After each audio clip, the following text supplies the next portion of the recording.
How are you? Very exciting to be here today. And when we first were approached to speak at this event, I was like, do we need to talk AI as well? And they said, no, no, you really can choose whatever you want, because I was like, everyone is talking AI, which is super relevant, so don't get me wrong. We are going to also talk a bit.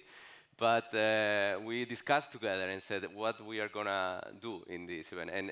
And for me, when I joined this kind of big conference, I want to get something of value for me, that I can go to my company and apply and get value out of that. And that is what actually we thought about talking today. So our theme for the day is winning after the click, stop guessing the future, start owning the experience now.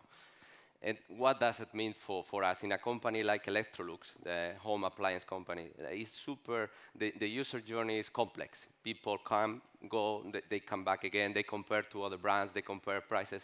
So we really need to get the value on the click. It's super important that we invest in media, but it's also, we cannot lose focus on the experience that you have on site, and that is really what you own. So, again, I'm Manuel Fernández, Ecommerce Director for D2C and EMEA, and Marienza Benedetti is our Personalization and Growth Manager. Let me start with a question, because I think you have the bracelets with the color, so I would like to see that as well. How many of you who thinks that getting traffic is now more expensive, or is a challenge for you at the moment in your companies? Buying traffic. Maybe if you can use the red for yes, it's more expensive. If not, you can use green. So yes, a lot of red. Okay, good. That is good to see, because we have exactly the same problem. We know that traffic is getting super expensive to get, and as Hugo also mentioned before, if I'm not wrong, 9% increase year over year, and 30% increase of paid media on the last 3 years. And that is okay, and we continue investing. But what we cannot forget is that once that we get the traffic, we many times depend on promotions to get the conversion. And that, in the end, is also hitting our margins. And we, at least in Electrolux, in a home appliance industry, is super margin pressure industry. So for us, that is critical. We cannot base our conversion only on discounts and promotions. And finally, as well, as Hugo mentioned before, consumers now are less loyal. They go and search around, they come to your site, they bounce, they maybe come back later. So you need to keep that engagement. And actually, we see the rise of social paid traffic, and that is growing like 18%, if I'm not wrong. But that traffic is super bouncing, at least on our side. So we need to try to get the value, because if we get the value from after the click, we can actually also invest more in media, because at least we work with ROAS targets. So, at least in Electrolux before, most of the brands, they really optimize their media investment, the media campaigns. But they sometimes, I'm not saying everyone, but sometimes they forget about the experience on site. And optimizing your media campaign doesn't mean that you are optimizing your on-site experience. And that is super important. And for us, we were realizing at Electrolux that we were doing super premium media campaigns, and then the consumer landing from those campaigns, they were getting exactly the same experience as someone coming from a price comparison site. That didn't make any sense, because some consumers that are coming from those campaigns, they are expecting some kind of journey that is a little bit more premium, maybe, that someone looking only for price. And as I said as well, one size fits all promotions. That we have invested a lot of understanding on how we can optimize our discount levels and our promotions, because margin is really, really, really important for us. We are under a lot of cost increase of the manufacturing of our appliances. There is a strong Asian brands competing with us, so we really need to optimize that. And that was actually the only way that we had before to convert. But that was before personalization came into place in our company. Marienza started in 2021, if I'm not wrong, I took on the role of D2C director, Ecom director within Marienza's team also in 2022. And when I took over that role and I started learning more and investigating on the area, I asked Marienza, what are we doing here? Because we have been running this program already for a few months, but we don't see value. We don't see the revenue that is coming. We don't see the conversion improving. And then we decided, okay, let's make something. Let's make personalization not a UX or a feature for us. For us, it's going to be a value driver, as I call it here, a financial lever. And for that, we will focus on the 3 levers that drive profitable D2C growth for us. First is traffic monetization, very connected to what I just said. For us, personalization is to try to get conversion. We need to make sure that the user journey, once the user lands, the journey is easy for them, and they can move ahead and do the checkout as soon as possible. Second, we need to, again, improve mix and margin optimization. Through our product recommendations, we try to guide the consumer into those products that we believe, of course, is more relevant for them based on their intent, but also that is more relevant for us to sell. So we focus a lot on energy saving, our eco line. Those products are higher value, and they drive average order value. We also try to attach what we call consumables and accessories, and all that is increasing the value, and that is what optimizes our, in the end, results from the Ecom. And finally, lifetime value. And that is critical at the moment in Electrolux. Our CDI organization, Consumer Data Interaction, but also for D2C, we need to get the value from the consumer, because appliance is not something that you buy regularly. So we need to try to get how we can keep them in the loop with that. And we do it a lot with personalization and recommendations, extended warranty, for instance. That is something that we try to do at the checkout. So, in summarizing this intro before Marienza takes over, for us, what I wanted to highlight is that it's super important that we get traffic and that we optimize, but also for us, it's critical to get the value after the click. But now I will hand over to Marienza, as I said, our personalization and growth manager. She will walk you through a few use cases, what we have done, and also our journey, how we are evolving from personalization to more intent-driven commerce, what we call, and then I will come back. Thanks, Manuel. And yes, as we just said, personalization for us, it's a journey. It's a journey that is always evolving, that we want to evolve. And it started more than 5 years ago. But we realized not so long ago that personalization, as we used to do it, had reached a plateau. Why? Because a click doesn't always translate into value, and the conversion doesn't always translate into profit. So what we were doing with personalization, it was looking more at the customer side. So optimizing for the behavior, for the location, so making sure they were getting the right content and creating engagement. But we were not looking at the full business equation. And this was creating a gap for us, so a gap between what the customer really wants and what the business needs to drive the growth sustainably. So we decided we were at a turning point and we wanted to evolve this.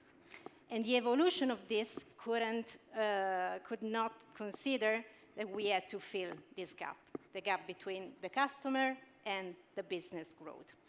And this is how we introduced this new operating model for us that we like to call intent-driven commerce.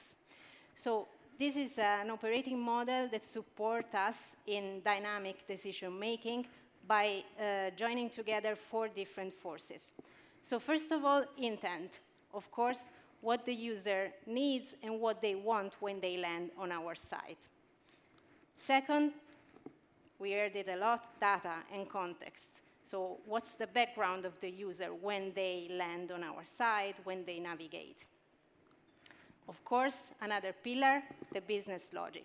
So marginality, commercial policies, inventory. And all of this tied together by real-time decisioning. So really serving then the right content to the user, but based on these pillars. And this is, for us, the evolution of personalization, because it's basically personalization with the business brain. And this is not just theory for us, it's not just a nice model, a nice framework on paper, but it's something that is turning into reality now, as we speak. This was possible because of the maturity of our team, of the journey that we had behind us, and also thanks to our tech stack and platforms. So tools like Contentsquare, like Dynamic Yield, our consumer data platform really allows us to make this shift possible. And moving from single experiments, static use cases, to a more dynamic orchestration of decision powered by data and new features. Just to give you an idea of the use cases of what this means for us in our operational daily life. So like an opt-in pop-up, it's now adapting to each user intent. Product recommendation factor in marginality on top of the work the algorithms do. Listing page sorting, balance demand and profitability. And we are also using advanced geo-targeting capabilities to anticipate the needs of the users before they're even expressed. So this is where we really start optimizing for business contribution and stop optimizing only for clicks, and where experience meets commerce and profitability for us. But we looked at the past of personalization for us, the present, and of course, we heard it a lot now from Jonathan and the Contentsquare team. There is a future that is knocking at our door, a future that is already happening, and it's the future of agentic commerce. So new questions for us and new turning points for us for the evolution of our personalization journeys.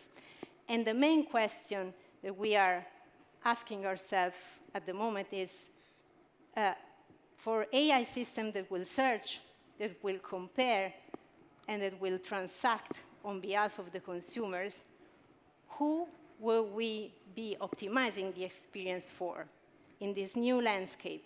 Will it be the human, or will it be the agent?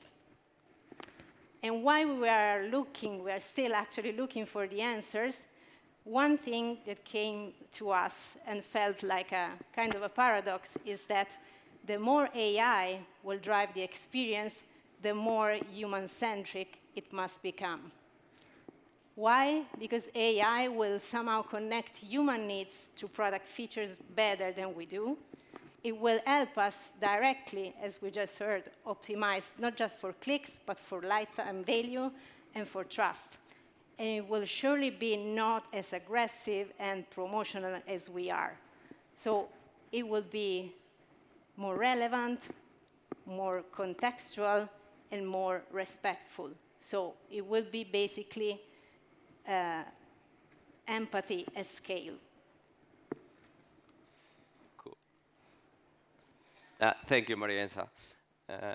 Let's go back. And I just wanted to say that what Marienza just explained now sounds easy, but our personalization or shopping intent commerce program, as we call it now, is a complex one. We drive it centrally in the office, in Electrolux office, for 23 markets in Europe and 50 sites. So that is not easy. Every campaign that Marienza builds, every use case, so we really try to make it simple and effective and value-driven, again, because that is where we see the value, and that is when also the market see the value, and that is when they start engaging even more with personalization. So rather than, of course, we like nice banners, nice things, but in the end, it's the conversion what matters. So our product recommendation. Also, I don't know if Marienza mentioned, we are connecting a lot with our CDP and our own data to optimize the program in itself. Good, but continuing the presentation, as Marienza just said, and also what we heard before, we are at the moment the commerce leaders, people working on online sales, they are finding themselves in this kind of as I call it, a strategic tension.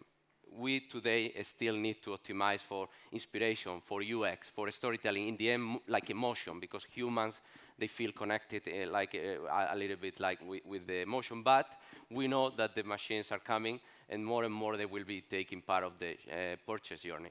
So agents will require more like structured data, value or transparency, also the total cost of ownership in our case for appliances, like how long this will last, what is the cost of the warranty, how many repairs. All that information needs to be ready for the machines to take that decision that will be taken probably in milliseconds.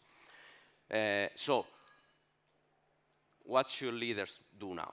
And that is, of course, nothing is easy, at least for us in e-commerce and in companies like Electrolux is very big and complex. But even if the answer is a little bit vague, we need to do in the short term, we need to keep getting value out of the visit as much as you can. Because you have, of course, looking ahead at the future, what is coming, but I'm sure you are worried about your Q2. What are your sales, and are you going to deliver? At least we are worried about that. So try to maximize the value per visit and try to protect your margin. That is critical because that will also allow you to invest more in media as well. And build an experimentation culture in your company, not only for personalization, but in general for the conversion and the journey. But that doesn't take away that at the same time, in the medium, long term, you need to also be ready for when this shift in the e-commerce that we just discussed is coming. So make sure that you also at the same time optimize for transparency, for data quality, and for decision logic. That is what the AI agents will most likely look like. So just to conclude, as I said, in e-commerce, many of the growth levers, unfortunately, we don't control. We don't control Google, we don't control Meta, we don't control the algorithms. So in many ways, as I say, traffic for us is rented, we rent it. But we control the experience that we offer to our consumers on site. We can engage with them, we can make them come back to us, and that is the only way to keep that value and to drive more margin and to drive more sales. So if there is something that I would like to leave you today for us, and I believe you will agree on this, traffic is rented, and I'm not saying it's not important, but your experience and what you offer to the consumer is what you really own, and that is what can help you differentiate. So think about the future, but start winning the value after the click now. Thank you very much.